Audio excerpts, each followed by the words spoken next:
Kamusta mga kapadyak? At medyo matagal-tagal na rin tayong hindi nakakapag long ride. Nagpahinga lang tayo ng konti at naging busy sa trabaho. Siyempre kasama na rin dyan yung panahon, yung mga baha dito sa Metro Manila. At kung ano-ano pa, alam nyo naman ang buhay guro. Pero kahit papaano, gusto ko sanang maikwento sa inyo yung huli kong ride. Hindi man siya kamakailan, pero sariwa pa rin sa isip natin yung mga tanawin, yung katahimikan sa daan, yung hirap ng pag-ahon, at yung simpleng saya pa ng pagpepedal. Kaya tara, samahan niyo ako sa kwento ng huling biyahe natin. Ayan, nagsimula ang ating pagpadyak sa Marcos Highway at dinire-diretso lang natin yan. At mapapansin nyo sa video na to, hindi nyo ako masyado nakikita kasi ang balak ko lang talaga kumuha ng mga litrato. Ayan, hanggang sa marating ko na ang Inarawan.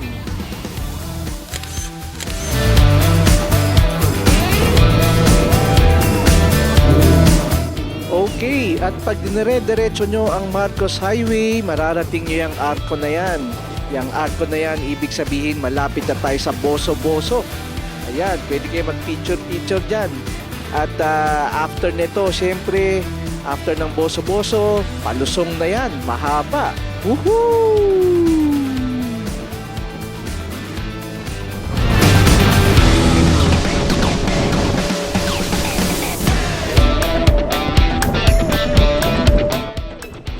Okay, nung nakababa na tayo sa Lusong, bale, syempre, kakarga muna tayo sa bakery.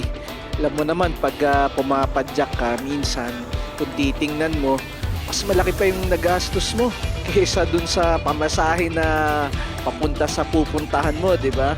Pero ang kapalit nun kasi, yung saya, tsaka yung health benefits na binibigay sa ating katawan. Okay, and itong parte kasi na to, pagkatapos ng bakery, ito yung paahon. Medyo mabigat ang padyak dito. Parang kung maalala ko, parang 10% ang gradient nito eh. Parang may magnet sa likod. Ayan, kaya dahan-dahan lang tayo.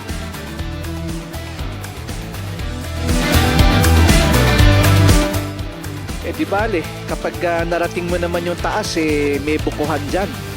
Ayan, pwede ka mag-refresh. At hindi lang yon, may mga suman pa yan. Yung bentahan ng suman dyan, marami pa yan pag dinire-diretso mo.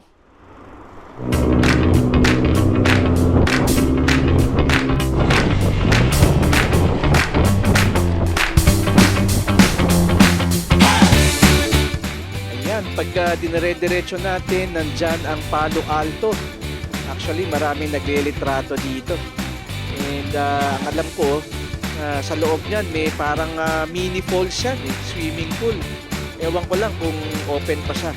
Ayan, picture mo na!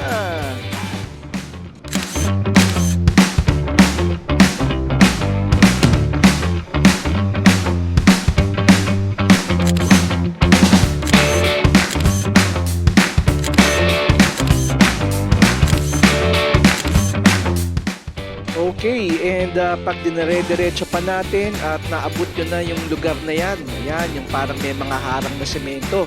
Nako, yan na yung simula ng paahon natin. At 14% gradient yata yan.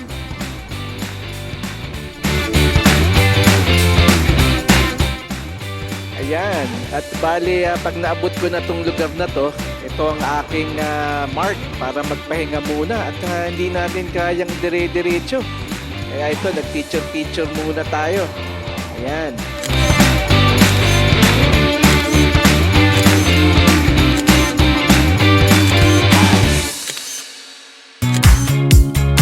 So ayun, pag dinire-diretso pa natin, so panay dire-diretso na lang no? Ayan, ang tawag natin dyan ay ang lugar na Big C. Ayan, maraming bumibanking dito, kaya Big C ang tawag nila.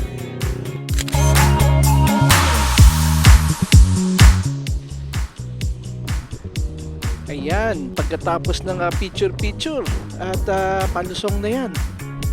Ayan, pababa na tayo kaya masarap na ang padjak natin. Oy, loko yun ah. Ayan, kita nyo naman at nasa 44 kilometers per hour tayo. Kaya ingat tayo katulad nung kanina. Medyo may sumalubong sa atin kaya kailangan alisto lang.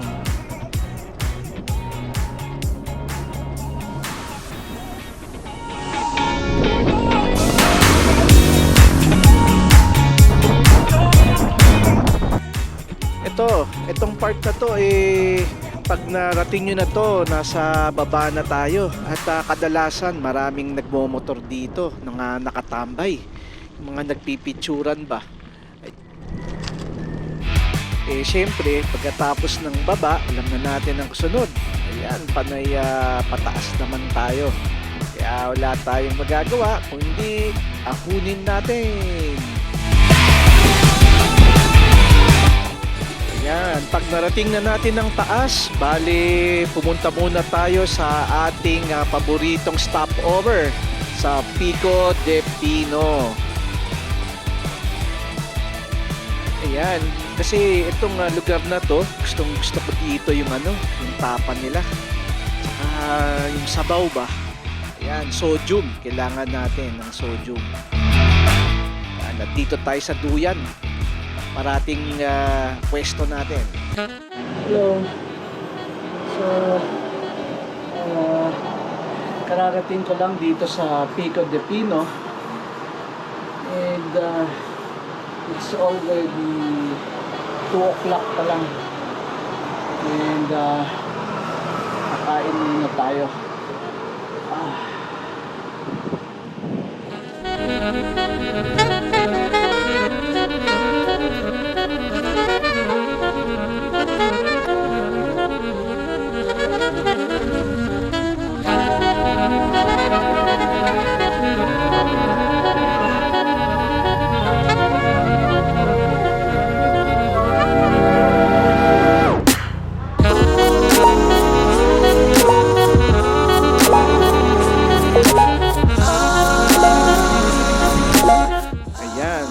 Pagkatapos kumain, syempre nagpahinga at lumakad na tayo.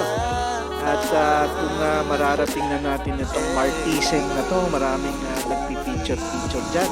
At nalagpasan na rin natin ang Sierra Madre. At wala nang iba, hindi yan ang taas. Syempre, puro pababa naman tayo. Kaya, let's go!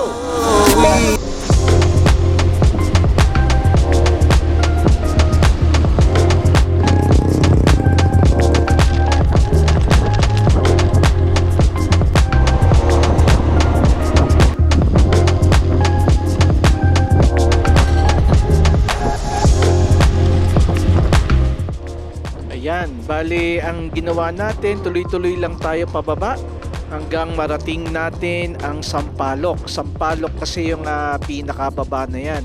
Kaya nung nandito na tayo, nakalagpas na tayo ng Sampaloc at dire-diretso pa rin tayo para sa papuntang Santa Maria.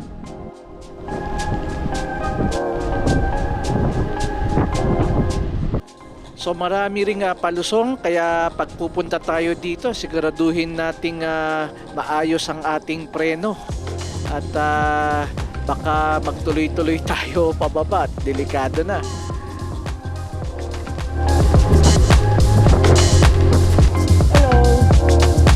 Hello horsey.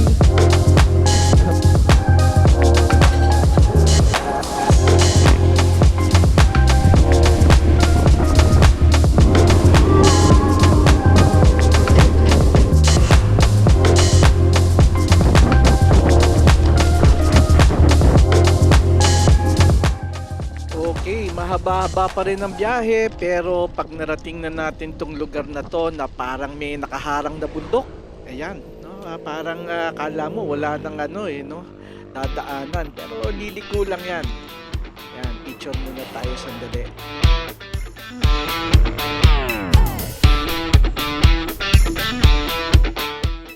Okay, iwas tayo sandali at baka suwagin tayo. Let's go! Ayan, pag nakita niyo yung lugar na yan, paahon yan at maraming tumatambay dito na mga nakamotor din.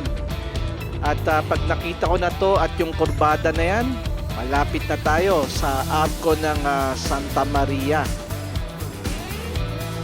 Yang kasing kurbada na to, ano yan pag tumigil ka, may overlooking yan. Kaya kita nyo, may mga tinda, no? May mga nagkakape pa dyan. Ayan, ang gagandang mga puno.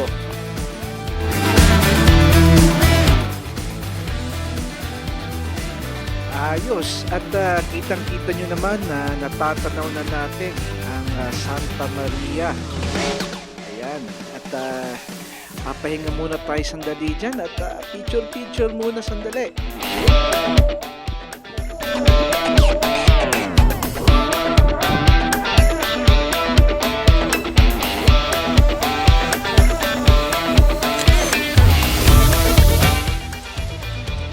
Okay, at pagkatapos natin kumuha ng litrato, alam nyo na, at nakita nyo naman medyo padilim na siya.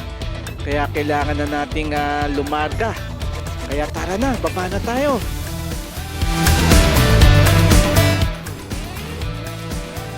Okay, nung pababa na tayo, itong Marcos Highway, kakanan lang tayo, para bumaba sa Santa Maria.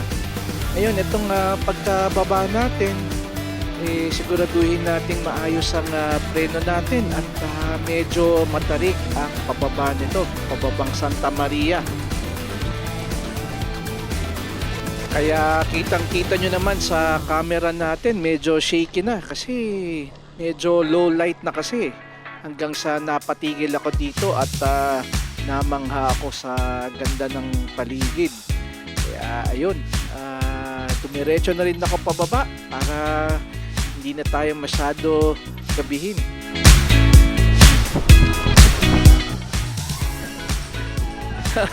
Kaya kitang-kita nyo naman at nagmamadali talaga ako. Kung pwedeng hindi gumamit ng preno, hindi na ako nagpe-preno. Kasi hinahabol ko talaga yung liwanag Mahirap abutan sa ganitong lugar. Makikita mo, wala ka talagang kailaw-ilaw.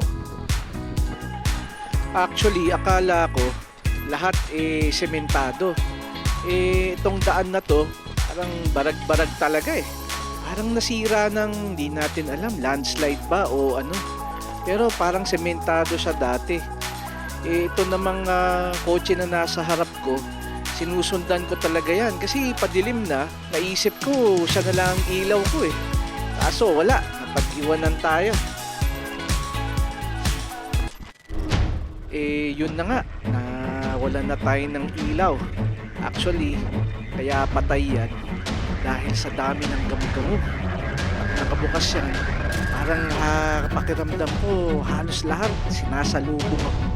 Ang dami, pumapasok sa loob ng short, yan, sa loob ng mask ko, sa tenga. Kaya ayun, nag-decide na lang ako na patayin ang ilaw. Pero yung kumukurap-kurap pa para at least makita ko.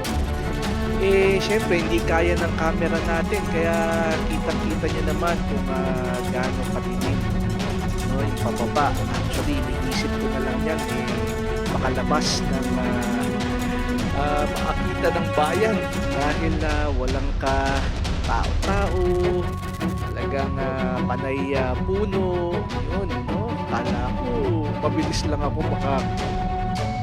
hanggang syempre naabot ko rin ang intersection na to at nakapagtanong ako kung saan ang papuntang bayan.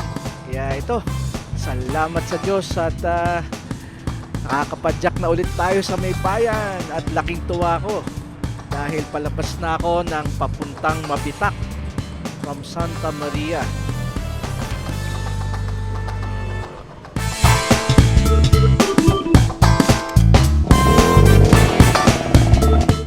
Ayan, at paglabas natin ng Mabitak, hindi pa ito yung paahon ay syempre kakain muna tayo bago umahon. Kaya kuha ang tubig. Ayos. At eto na, paakyat na tayo ng Mabitak. Ayan, dahan-dahanin na lang natin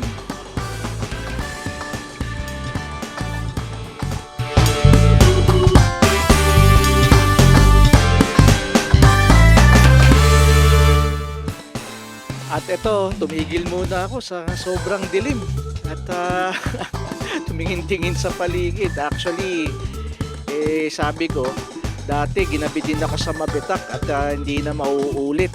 Wala, naulit ulit. Wala naman tayong magagawa. Kaya eto na, bahala na, dire-diretso na lang tayo ulit.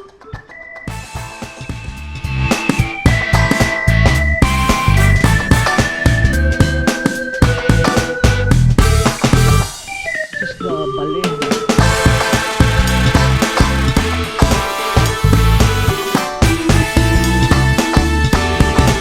Ayan. Ay, salamat. At narating ko na rin ang mabitak marker. Pasensyahan nyo na ang camera natin at mahina sa low light.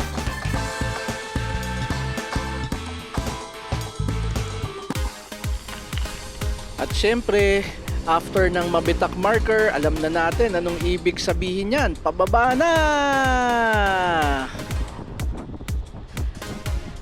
So pababa tayo ng mabitak at kailangan maayos ang preno natin dito.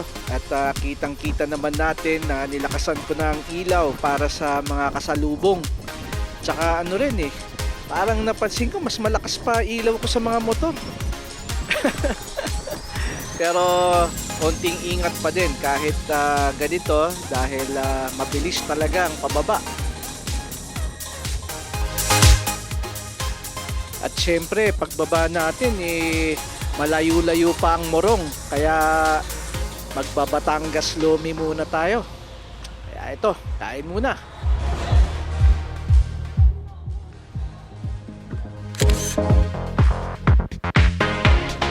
So ayun, pagtapos natin kumain, edi syempre, dinire-diretso na lang natin. Kung maalala ko, mga siguro alas 2 na tayo ng madaling araw na nakarating kung saan tayo nanggaling, which is Marcos Highway.